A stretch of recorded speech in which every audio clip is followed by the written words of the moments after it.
So you're thinking about it, right? Breaking free from the 9 to 5, building something that's truly yours? Well, you're in the right place. Today, we're gonna break down exactly how you can start your freelance journey, and this is the most important part, how you actually get paid for your amazing work. So, are you ready? Really ready to be your own boss, to finally set your own hours and jump into one of the biggest economic shifts happening right now? It's a massive question, I know. But if you're even asking it, trust me, you are in very, very good company. And look, you are definitely not alone in this. Every single day, millions of people are out there looking for that one little secret, that one piece of advice that unlocks the whole thing. So that's what we're here to do, hand you those keys. Let's start with the very first step. Okay, first things first, you can't get paid if you don't have a gig. So where in the world do you even begin?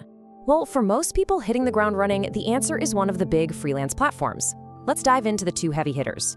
So you've got two main flavors here, Upwork and Fiverr, and they work in totally opposite ways. Think of Upwork like a traditional job board. Clients post a project, and you write a proposal to try and win it. But on Fiverr, you are the product. You create a very specific service, like I will design a logo for $100, and clients come shopping for you. One isn't better than the other, they're just different strategies to get you in the game.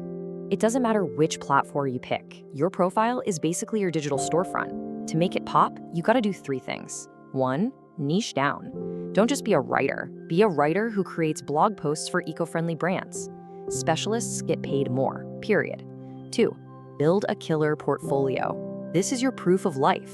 Show off your absolute best work, even if it's a personal project you did for fun.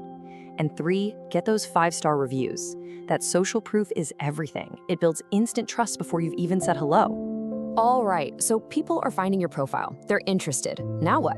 The next step is turning that little bit of interest into an actual paying job.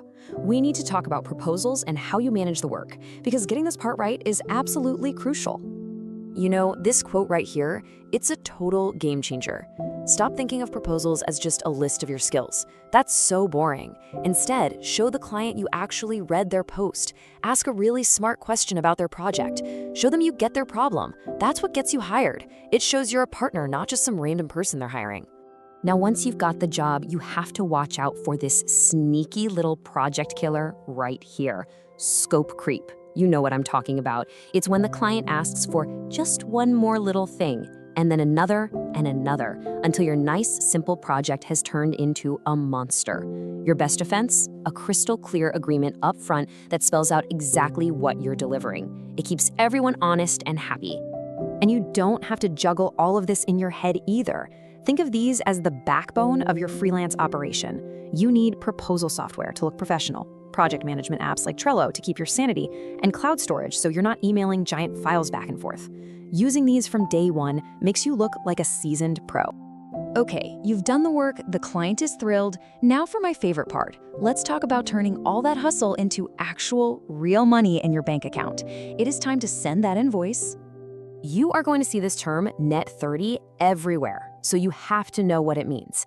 And here's the trip up. It doesn't mean they'll pay in 30 days. It means they have up to 30 calendar days after they get your invoice to pay you. Knowing that difference is so important for managing your cash flow so you're not panicking, waiting on money you thought was coming way sooner. And this is exactly why picking the right tool for invoicing is so important.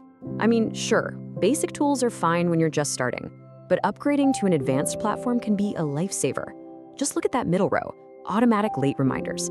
That means the software, not you, is the one sending those awkward, "Hey, where's my money?" emails. That feature alone is worth its weight in gold, I'm telling you. And there you have it. That's the roadmap. It's a clear, repeatable process you can follow every single time. Pick your platform, build a profile that really shines, write proposals that actually start a conversation, lock down your project scope, and use the right tools to get paid without the headache. Nail these steps and you are so far ahead of the game.